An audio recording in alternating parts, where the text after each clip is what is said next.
Monday, 8:47 a.m. Hargrove and Coal Industries, Detroit. The kind of morning that smells like floor wax and ambition. Max Reed had been mopping this lobby for 11 years. He knew which tiles settled in winter. He knew the crack near the east pillar that management never fixed. He moved through the space the way water moves through pipe, necessary, invisible, unremarkable. The coffee hit the floor before Max heard it. 40 square feet of pale marble, still wet from his mop. Ryan Ashford stood there in his navy suit, cup tilted, watching the liquid spread. Clean it properly this time. Someone nearby laughed. No one looked up from their phone. Max knelt. He always knelt. The lobby doors opened. A new current moved through the room, that particular silence that follows important men. Nathan Cole, 30 years old, worth $47 billion, walked in. The press called him a ghost. Max didn't look up. Nathan stopped. Not because of the coffee, not because of Ashford. He stopped because something made him stop. The way a person freezes when their body knows something their mind hasn't caught up to yet. Max felt the stillness. He raised his head. Their eyes met. Max's hands went rigid on the mop handle.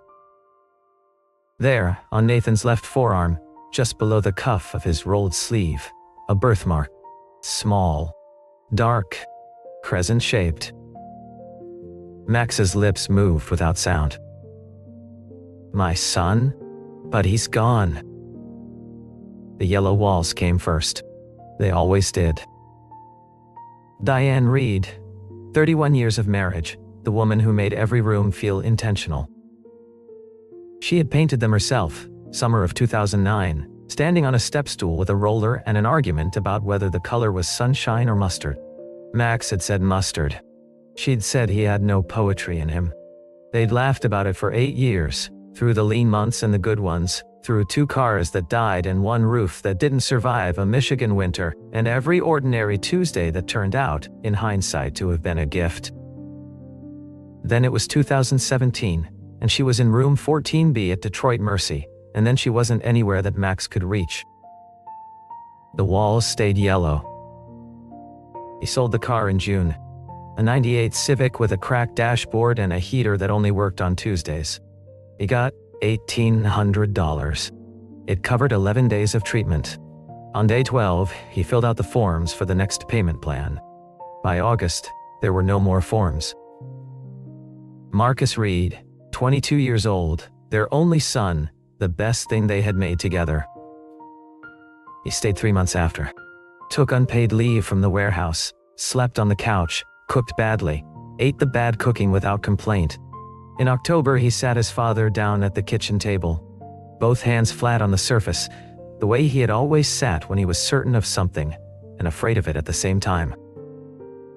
I enlisted, he said. Max looked at his coffee mug, the one Diane had bought at a yard sale. World's okayest human, and handed to him as a joke, laughing before he'd even read it. The one he had used every single morning since the day she gave it to him, and every morning since the day she left. He looked at it now the way you look at the things that outlast people. When? He asked. 3 weeks ago. I ship out in February. A breath. I need to do something real, Dad. Max didn't answer for a long time. Outside, a car passed. The refrigerator hummed. He looked at his son, 22 years old, jaw set, eyes that Diane had always called river water in winter. Okay, Max said. That's it? What do you want me to say? Marcus looked at him. I want you to say you'll be here when I get back. I'll be here, Max said. I always burn the turkey. The night before Marcus shipped out, they sat on the front steps. February cold. 2 cups of the good coffee. Marcus had his duffel by the door and he was pretending he didn't. I'll be home for Thanksgiving, old man. Don't burn the turkey. I always burn it. Marcus wrapped both hands around his mug. I know. I eat it anyway. Fallujah. March 14, 2019. The alley was 12 feet wide. Marcus's unit had cleared it twice. On the third pass, at 400, a pressure plate triggered 15 meters in. Marcus saw two of his team go down. His body moved before his mind did, the way it does when thinking is too slow. He covered them with his own. The second device was deeper in the wall. The blast threw him 3 blocks.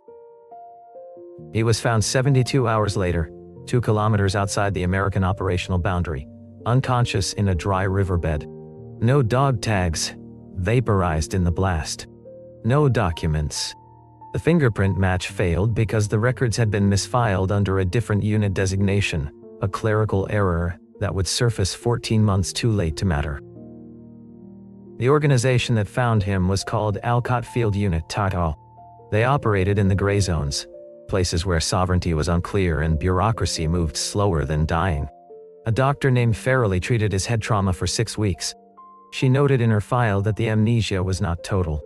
The memory was fractured and suppressed, the way a circuit breaker trips, not the way a wire burns through. He knew how to walk, how to speak, how to fold a flag. He did not know his name. Robert Hargrove was 71, co-founder of a mid-tier industrial company in Detroit, and in the habit of funding humanitarian operations in unstable regions. He flew into the Alcott camp in April. He found a young man sitting outside the medical tent reading a supply manual, not because it was interesting, but because reading felt like something he was supposed to do. Robert sat next to him. They talked for 3 hours.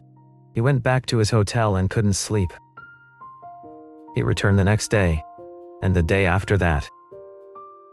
What grew between them was not a transaction. It was the particular tenderness of 2 people who recognize in each other a specific shape of a loan. Robert had no heir. The young man had no past. Robert named him Nathan Cole. He didn't push him toward the business. He taught him to think. About systems, about people, about what a company owes the people inside it. When Robert died in 2023, he left everything. The investigation into Marcus Reed's Medal of Honor had concluded 2 years earlier. His name was engraved at Arlington. Corporal Marcus Elijah Reed. Killed in action. Survived by his father, Max Reed, Detroit, Michigan. The word survived carrying more weight than it knew. Max received the notification on a Tuesday. He read it twice at the kitchen counter. Put it in the drawer below the silverware. The Medal of Honor packet arrived 2 weeks later. He put that in the drawer too. He did not open either envelope. He went looking for work the following Monday. Found a maintenance opening at Hargrove & Cole. Filled out the paperwork. Bought 2 pairs of work pants from the Goodwill on Gratiot Avenue. He did not think of this as moving on. He had no name for what it was. He only knew that routine was the one thing that asked nothing of him in return. The alarm went off at 4:58. Max was already awake. He made coffee, black, 2 cups, the second one from habit, and ate half a piece of bread standing at the counter. He rinsed the mug, put on his uniform, checked that the tattered newspaper clipping was still in his left breast pocket. A photograph of Marcus in dress uniform. Caption: local soldier missing in action. He didn't read it. He never read it. He just needed to know it was there. He walked 14 blocks to work. The 23 bus stopped half a block from his front door, but the walk was his 40 minutes where no one expected anything of him. He arrived at 6. Walter Briggs was finishing the night shift at the security desk. 61 years old, former infantry, the kind of quiet that comes from having seen enough. Morning, Max. Walter Doherty, you. Max poured from the pot Walter had made. They didn't talk much. This was not because they had nothing to say. He moved through his day with the economy of a man who has made peace with small repetitions. A dropped badge near the elevator. He left it at Walter's desk with a post-it, found near B3. A spilled coffee on the second floor, the person already gone. He mopped it without looking around to see who'd done it. At noon, he ate in the corner of the cafeteria. Rice from home, half of it, the other half in the bin. He cooked for 2 people every night without deciding to. On Fridays, he left a small box of bakery cookies in the night security office. He never put his name on the box. His supervisor, a man named Greer, who managed by proximity to complaint, had told him twice in front of others that he worked too slowly. Max had nodded both times. He didn't work slowly. He worked carefully. The difference wasn't worth explaining. In his left breast pocket, the clipping. In the kitchen drawer at home, 2 sealed envelopes. Between those 2 facts, 11 years of a man learning to occupy a life without filling it. Nathan Cole had been in the Detroit office for 2 weeks when it happened. Before that, 6 years in Chicago, a floor of clean glass, lake-facing windows. He was not unfriendly. He was self-contained in the way of people who have learned that warmth offered carelessly creates obligations that outlast the moment. Thursday, 7:15 a.m. 12th floor. Nathan in a short-sleeved shirt. He ran warm, folder of Q and financials under his arm, moving fast toward the conference room.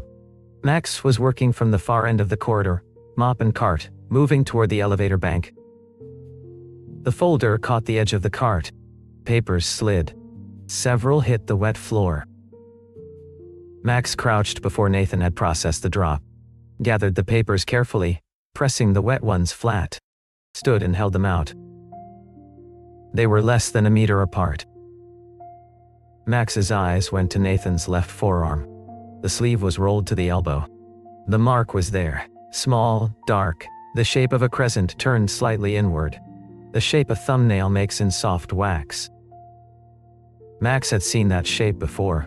He had seen it first in a hospital room October 3, 1995, when a nurse had said, "Mr. Reed, come look at this, isn't that something?"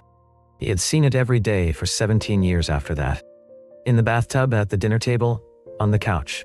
He had seen it last in a photograph, Marcus in dress uniform, 3 days before shipping out, left arm raised. Max stood with the papers in his hand. Nathan took them.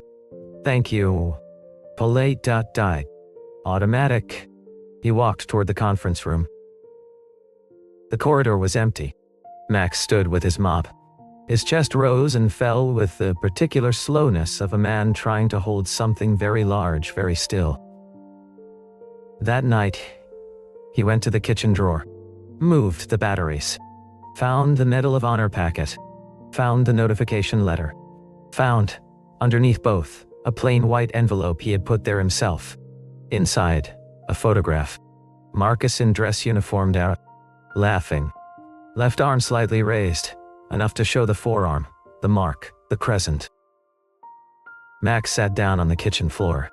He was 57 years old and his knees hurt, and the linoleum was cold. He sat with the photograph and did not move for a long time. He didn't cry. He had used that up years ago. He breathed, slowly, in and out, the way you do when something large is moving through you, and all you can do is stay still. In the morning, he did not put the photograph back in the envelope. He left it on the table, made coffee, looked at it while he drank. For the first time in 6 years, something in him was not entirely still. He broke 11 years of invisibility on a Friday morning. Nathan was waiting for the elevator. He didn't stare at his phone while he waited. Max had noticed this, found it unusual. Most of them used the waiting as an excuse to disappear. Max came up alongside him. "Mr. Cole." Nathan glanced over. He'd seen the face before. The maintenance man, the corridor, the papers. "My name is Max Reed. I've worked in this building 11 years. A breath. You remind me of someone I used to know." Something in Nathan's posture adjusted, not a withdrawal, a recalibration. "I'm sorry?" "That mark on your arm." Nathan's hand moved to his left sleeve. He pulled it down. Not fast enough to be a flinch, but fast. "Have a good morning, sir." He stepped into the elevator. The doors closed. Max stood in front of the brushed aluminum. His reflection looked back at him, an old man in a blue uniform, holding a mop handle. Inside the elevator going up, the old man knew exactly where to look. The thought didn't dissolve. It sat there. Nathan pressed 12. He picked up his phone. He did not read what was on the screen. Ryan Ashford found the supervisor named Greer before lunch. "Your guy, the janitor. He approached Mr. Cole at the elevator this morning. That's a liability." Greer called Max into his office at 2. "One more complaint and I don't have a choice, Max." "Understood." Max stood. "Thank you for letting me know." On his way out, he passed Ryan Ashford in the hallway. Ashford was watching him come, wearing the expression of a man who has redirected something and found it satisfying. Max looked at him. Didn't slow. Didn't look away. The look of a man who has seen considerably worse and knows the difference. Ashford looked away first. The building was nearly empty. 11 at night. Max was supposed to be gone by 9 but had lost track restocking 4 and 5. And when he came downstairs, Walter was at the desk with his coffee and the quiet of a man used to his own company. Max sat down across from him. Neither spoke for a while. "You okay?" Walter asked, not looking up from his log sheet.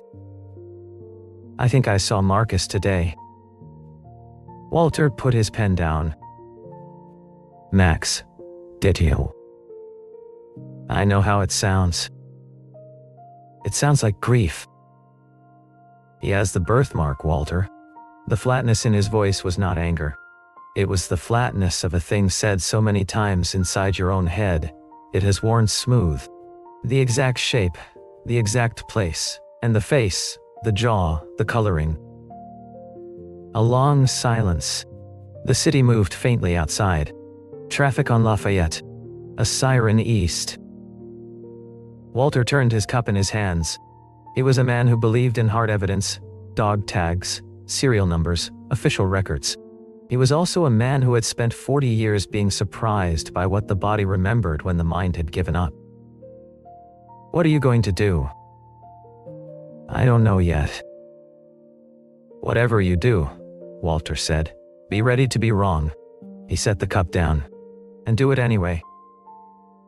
Max walked the 14 blocks home. At the kitchen table, he sat with the photograph in front of him. Then he opened a different drawer, the one above the silverware, and took out a small tin box with a hinged lid, the blue paint worn at the corners. He turned it over once, set it back in the drawer. Went to bed. The decision had already made itself. He just needed the morning to catch up to it. 2. What the body knows. Nathan Cole was not a man who did things without a reason. He had been rebuilt, or made, depending on how you measured a life that began twice, into someone for whom clarity was a prerequisite, not a preference. Robert Hargrove had taught him that the most dangerous decisions were the ones made without understanding the why. He did not know why Max Reed wouldn't leave his head. He didn't pursue it. He noticed it the way you notice a sound in the walls. Present, persistent, unexplained. Tuesday. 8th floor. Nathan was walking to a meeting when he saw Max at the communal printer. The old one, the one that jammed twice a week, and for which 3 maintenance orders had gone unanswered. Max had the back panel off. His hands moved without hesitation, pulling the gear assembly, clearing the jam at its root, reseating the rollers. The motion of someone who had taken a particular machine apart enough times that the sequence lived in the hands, not the head. He knows that machine. Not from a manual. From repetition. Nathan kept walking. Thursday. A new security officer, first week, still learning the doors, was carrying a case with a folded American flag. Military funeral issue. He misjudged the clearance. The case slipped. Max caught the flag before the case hit the floor. He held it a moment. Then, without speaking, he began refolding. The officer's name tag read Devlin. His posture said veteran. He watched. "You served?" "My son did." Max set the refolded flag back in the case. He handed it to Devlin and walked away. Nathan was at the far end of the corridor. He had stopped walking again. Friday morning. Nathan came into the cafeteria early and stood at the door. Max was at the counter alone, finishing the breakfast cleanup. When he was done, he stopped, reached into his left breast pocket, took out a folded piece of newspaper and set it on the clean surface in front of him. He didn't read it. He looked at it, the way you look at something you are choosing, again, to carry. Then he folded it, put it back, picked up his cart, and moved on. Nathan stood at the door with his coffee. He did not go in. That Friday night he sat at his desk after the building had cleared. He pulled up the article again, the third time. Corporal Marcus Elijah Reed. March 14th, 2019. Single act of valor. Survived by his father Elijah Maxwell Max Reed, 1042, Marlowe Street, Detroit. He opened maps. Typed the address. 14 blocks from the building's front entrance. The man walked 14 blocks to work in a city with functioning public transit. Nathan closed the laptop. He placed his right hand over his left forearm. Held it there. In the quiet of the empty office, he sat with something that wasn't quite a thought and wasn't quite a feeling and didn't have a name yet. Saturday morning, before anyone else arrived, he took the stairs to the basement. Max was restocking supply shelves when he heard the door. He turned. Nathan was standing in the entrance in a plain gray shirt. No jacket. Not a CEO arriving at work. A person arriving somewhere uncertain of what they'd find. Max set down the paper towels he was holding. Mr. Reed. Nathan came in. He stood near the small table at the center of the room, Walter's thermos still on it from the night shift. I read about your son. A pause. I'm sorry for your loss. Max had heard those words close to 200 times. They had long since become a kind of formality, genuine in intention, worn smooth by repetition. Thank you, he said. The birthmark you mentioned. I shouldn't have said anything. The reflex of a man who has learned to protect himself from the weight of his own hope. No, ow. Nathan stepped closer. Not aggressive, deliberate. I want to understand why you did. The basement had a particular silence. The building above them breathed faintly. Ventilation, the low machinery of a structure at rest. Max looked at Nathan's face. The jaw. The line of the cheekbone. The color of the eyes. He went to his locker. He had kept the photograph there since the night he'd opened the drawer. Couldn't leave it at home. Couldn't leave it behind. He took it out in its plain white envelope and set it on the table between them. He said nothing. Nathan picked it up. He slid the photograph free. Marcus in dress uniform. Mid-left, left arm slightly raised. The mark on the forearm. The crescent, small and dark, unmistakable. Nathan looked at the photograph for a long time. Red dust. The smell of diesel and something burning that wasn't diesel. Someone calling a name. Degraded, compressed, like audio through a broken speaker. A white concussion of light. Then, nothing. He set the photograph down. His hands were flat on the table. Very still, the stillness of a man applying significant effort to a single point. Where? He said. Fallujah. Max's voice held. March 14th, 2019. Nathan said nothing. He looked at the photograph one more time. He stood. Thank you for showing me. He moved toward the door. Max sat down in one of the folding chairs after he'd gone. He placed both hands flat on the table. He felt the faint tremor in them from the inside, the internal vibration of something very large being held very still. Inside the elevator going up, March 14th, 2019. Nathan pressed 12. The date felt like a key inserted into a lock it had no business fitting. Not a sound. Not an image. A pressure. The way a word sits at the edge of the tongue, present, refusing to surface. He pressed the heel of his right hand against his left forearm. He filed 3 reports that morning and ate lunch at his desk, and did not think about the photograph. The not thinking took considerable effort. Wednesday, 3rd floor cafeteria. Ryan Ashford had 7 people at the table, junior sales, the kind of young that still wanted approval from the rungs above them. Careful, gentlemen. Ashford nodded toward Max at the far end of the counter. The janitor might file a grievance with the CEO. A few people laughed. A few looked at their phones. Max kept working. He didn't turn around. Nathan walked in. He registered it in 1 second. Ashford's posture, the direction of the laughter, Max at the counter with his back to the room and his shoulders set in the particular stillness of a man who has long since stopped expecting anything different. Something in Nathan's chest compressed. Ryan. Not loud. My office. He looked toward the counter. Sorry about that.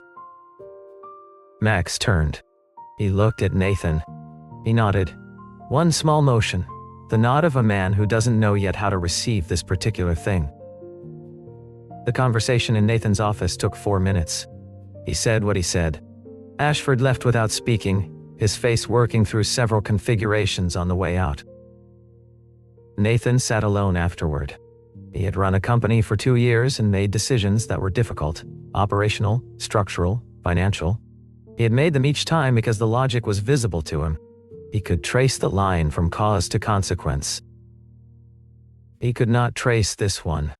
He only knew that watching Max stand there with his back to a room full of people laughing had produced in him a response that preceded any reasoning he could name. Something had tightened in his chest. Something that felt, uncomfortably, like recognition. The days that followed, Nathan found himself taking longer routes through the building. The East Corridor, where Max worked mornings. He didn't stop. He nodded when they made eye contact. Max nodded back. No more than that. But the silence between them had changed, from the silence of strangers to something with more weight in it. One morning Nathan passed the cafeteria door and saw Max alone at a back table. Not working. Just sitting, a cup of coffee in front of him, looking at nothing in particular with the expression of a man who is resting between one stretch of endurance and the next. There was nothing remarkable about it. It was the most ordinary thing Nathan had seen in weeks. He stood at the door for a moment and kept walking. He was beginning to trust the man. He understood that this was separate from believing his story. But he was beginning to understand that trust in a person was the first step toward trust in what they were telling you, and he could feel himself taking it. The cardiologist's name was Dr. Patel. He had been Max's doctor for 9 years and delivered bad news the way a good doctor does, slowly enough to be humane, directly enough to be honest. The valve deterioration is faster than we anticipated. He showed Max the scan. Surgery within 6 weeks. Success rate at your profile, around 70%. Max looked at the scan. Schedule it. On the way home he thought, if I don't say it now, I may not say it at all. He sent the meeting request through Priya. Monday, 8 a.m., 12th floor conference room. True. Nathan accepted without adding a subject. Max arrived 3 minutes early. Sat on the far side of the table. He didn't rehearse. He had said it so many times inside his own head that it had worn through to something simple on the other side. Nathan came in, closed the door, sat down, not at the head of the table. Across. Max noticed. Your name is Marcus Reed. You were born in Detroit, October 3rd, 1995. Your mother's name was Diane. He paused. You hated broccoli, not as a child, as an adult, long after most people grow out of it. You called me old man when you were 10 years old and thought it was the funniest thing you'd ever said, and when you were 12 you cried about it because you were afraid it was disrespectful. He looked at Nathan steadily. You have had that mark since the day you were born. I was in the room when you came into the world. A beat. I'm not asking you to believe me. I'm asking you to come see one thing. Nathan was still. His face held its position, nothing voluntary crossing it. Mr. Reed. Careful. I understand you lost your son. Don't. The word was flat. Not angry. Exact. And that kind of grief can... I said don't. Max's hands stayed flat on the table. You have his eyes, his jaw, his mark. And when you held that photograph, your hands were shaking. You held them very still, but they were shaking. Nathan stood. The motion was controlled. This conversation is over. He left. The door closed behind him. The conference room was white and lit with fluorescence and completely indifferent. Max sat in it alone. He looked at his hands, the knuckles thick, fingers bent from years of gripping the same handle. The wedding ring he had put on in a church on Linwood Avenue in June of 1988 and never removed. He looked at them for a moment. Then he stood up, straightened his uniform, and went back downstairs. Inside the elevator going up, October 3rd. Broccoli. Old man. Those were not the details a grieving father invented. They were too specific. Too without drama. The small embarrassing memories that exist between two people and have no narrative value to anyone outside them. They didn't give Nathan a memory. They gave him a frequency. Low, persistent, the hum of something trying to be heard. That night he called Dr. Farrelly. It was 2 a.m. her time, outside Beirut. She answered. I want everything in my file from Alcott. A pause. Nathan. Please. She sent the intake notes, the scans, the blood typing records. He opened the medical file. Read through it. Found the anomaly he hadn't known he was looking for. A healed stress fracture in the left radius, consistent with blast force trauma, with a notation. Unusual cortical pattern, possibly congenital. A bone marker that would appear in birth records, if birth records existed to check. He sat with that sentence for 2 hours. The apartment was quiet. Outside, the city moved at its own pace, indifferent to what was happening in the 7th floor window of a man who was beginning to understand that the thing he'd been running from was not grief, it was the possibility of being found. 3 days later, before anyone else was in the building, he walked to the basement. Max was at the supply room. He heard the footsteps and knew them, the unhurried stride of a person who has made a decision and no longer needs to debate it. Nathan appeared in the doorway. Gray shirt. No jacket. You said, come see one thing. Max looked at him for a moment. Why now? Nathan was quiet. Then, because I need to know I'm not going crazy. Max took his jacket from the hook. He didn't say anything else. He led the way to the parking level. Nathan drove. A gray car, clean interior, 1 coffee cup in the holder. They didn't speak for the first 10 minutes. Max gave directions. Nathan followed them. 1142 Marlowe Street looked the way old Detroit houses look in March. The siding weathered but intact. The yard not quite ready for spring.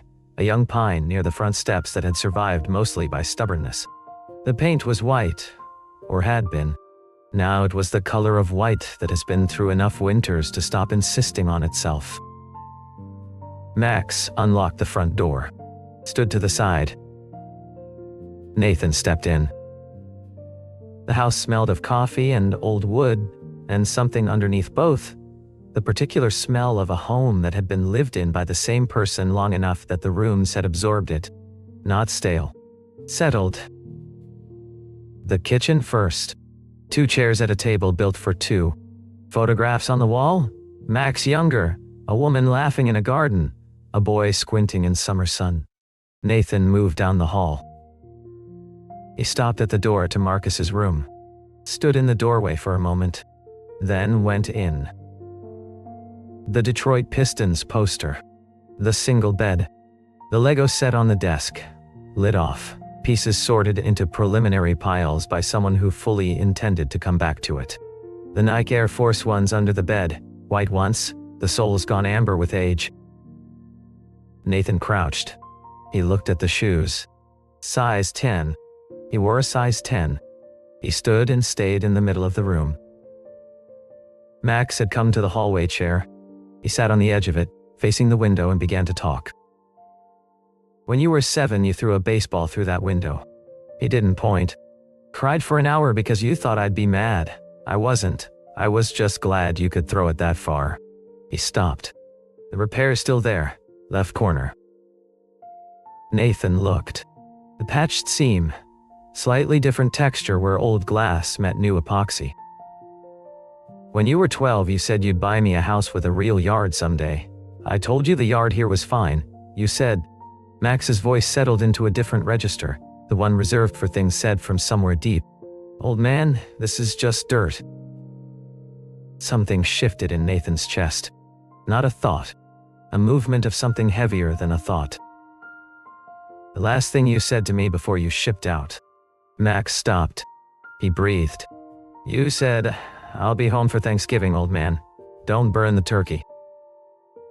A kitchen. Warm. The smell of something roasting. A television in another room, volume low. A man's voice, older, saying something indistinct. The specific sound of a voice that has been present in a room so long, it has become part of the room itself. And the sensation, not an image, not a sequence, but a sensation, of being somewhere that required nothing of him. Somewhere that was only safe. Nathan sat down on the edge of the bed. His hands went to his knees. He looked at the Lego set on the desk. He looked at the poster. He looked at the shoes under the bed. He sat without speaking, and Max let him sit, and the house made its small sounds around them. Max stood up from the hallway chair. He went to the kitchen. Nathan heard a drawer open. Not the bottom one. A different drawer. The sound of something small lifted from a surface. He came back with a tin box. Small, hinged, the blue paint worn at the corners. He set it on the desk next to the Lego set. I was going to give you this when you came home from your first tour. Nathan looked at the box. He opened it. A Seiko 5 watch. Black face, brown leather strap, the good kind of old, the kind that meant it had been chosen carefully and kept. He turned it over.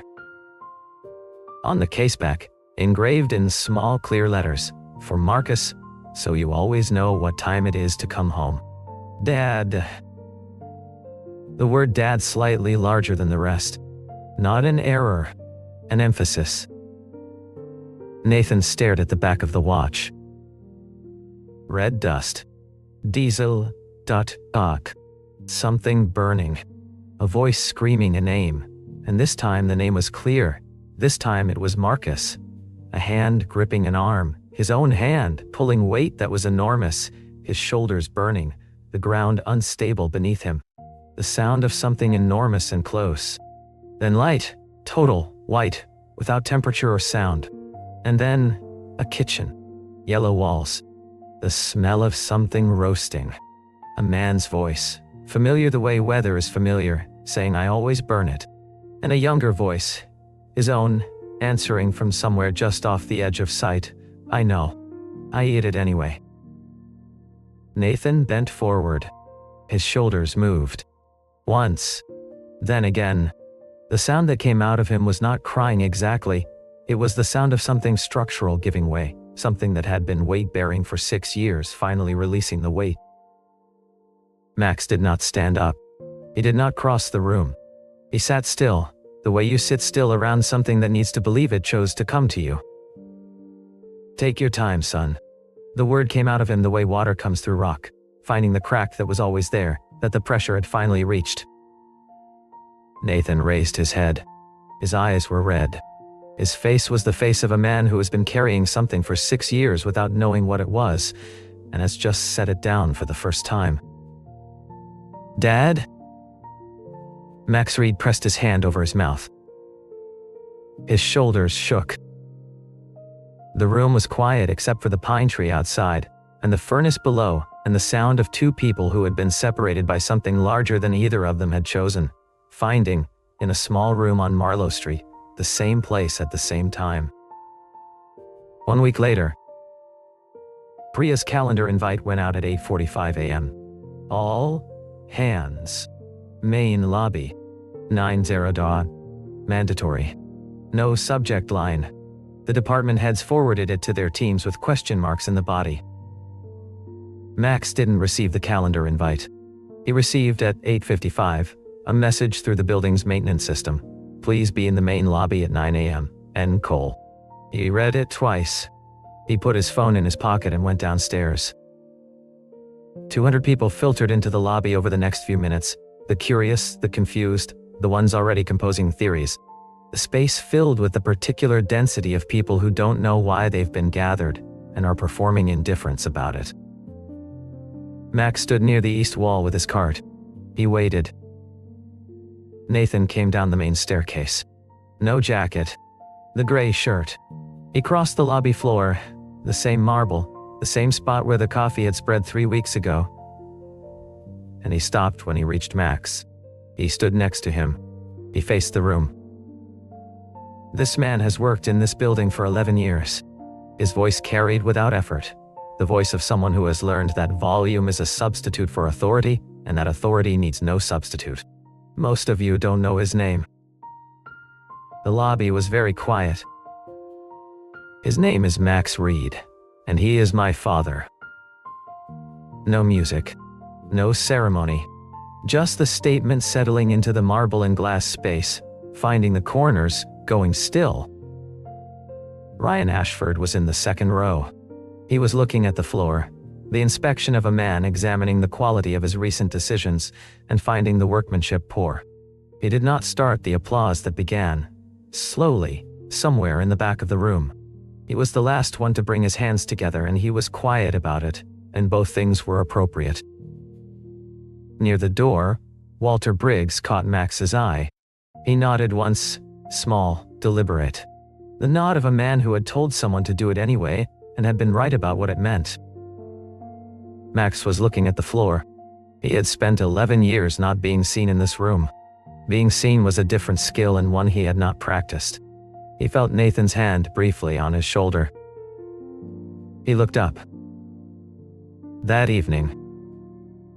The kitchen lamp on. The yellow walls. 2 plates. A pot of soup on the stove. Diane's recipe, the one she'd gotten from her mother and modified over 20 years until it was fully hers, and then fully theirs. Nathan sat across from Max. No jacket. Sleeves rolled. On his left wrist a Seiko, black face, brown leather, caseback worn against his skin. He had put it on in the car and neither of them had mentioned it and both of them had seen it. The photograph of Diane was on the wall where it had always been. The photograph of Marcus, dress uniform, left arm raised, laughing at something off camera, was on the shelf by the window. Not in the drawer. Not in an envelope. In the light, where it belonged. Max pushed a plate across the table. Eat. It's getting cold. Nathan looked at the bowl. He took a spoonful. He was quiet for a moment. Did you always make it this salty? You always liked it salty. A silence, not empty. The kind that lives in rooms that have been through things and come out the other side. Yeah, Nathan said, his voice quieter. The quieter of someone speaking from somewhere unguarded. He looked at the bowl. Yeah, a beat. I think I did. Max picked up his spoon. Nathan picked up his spoon. They ate. Outside the window, the pine tree moved in the evening wind. The kitchen lamp made a yellow circle on the table. The street was quiet. 1042 Marlowe Street, 14 blocks from the building where Max had pushed a mop across every square foot of marble for 11 years, including the exact spot where his son had stood and not known him, and where he had stood and waited. He had cooked for 2 people every night for 6 years without knowing why. He knew now. He had always known. He just hadn't had anyone to sit across from. He picked up his spoon again. The soup was, in fact, slightly too salty. He didn't change it. Some things were right the way they were. Some people carry their love in silence for so long that the world forgets they're carrying anything at all. Max Reed never stopped setting 2 plates. Never stopped cooking for someone who wasn't there. He didn't know why. He just knew that stopping felt like losing Marcus a second time, and one time had already cost him everything. This story isn't really about a birthmark. It's about what happens when a person refuses to let grief become the end of the sentence. Max didn't chase a miracle. He simply kept showing up, mopping the same floors, walking the same 14 blocks, folding a newspaper clipping he never read but always needed to touch. Sometimes the people who love us most are the ones standing quietly at the edges of our lives, waiting for us to recognize them. And sometimes, not always, but sometimes, the ones we thought we lost are still finding their way back to the table. If someone has ever loved you in silence, without asking for anything in return, this story was for them. And for you. Drop a comment below. Tell me which moment hit you hardest. Was it the turkey? The watch? The 2 plates? Your comment genuinely keeps this channel alive. It tells me these stories are worth telling, and it helps the next person who needs to hear one find their way here. Like, subscribe, and turn on the bell, not for the algorithm, but so the next story finds you when you need it most. Thank you for sitting with this one.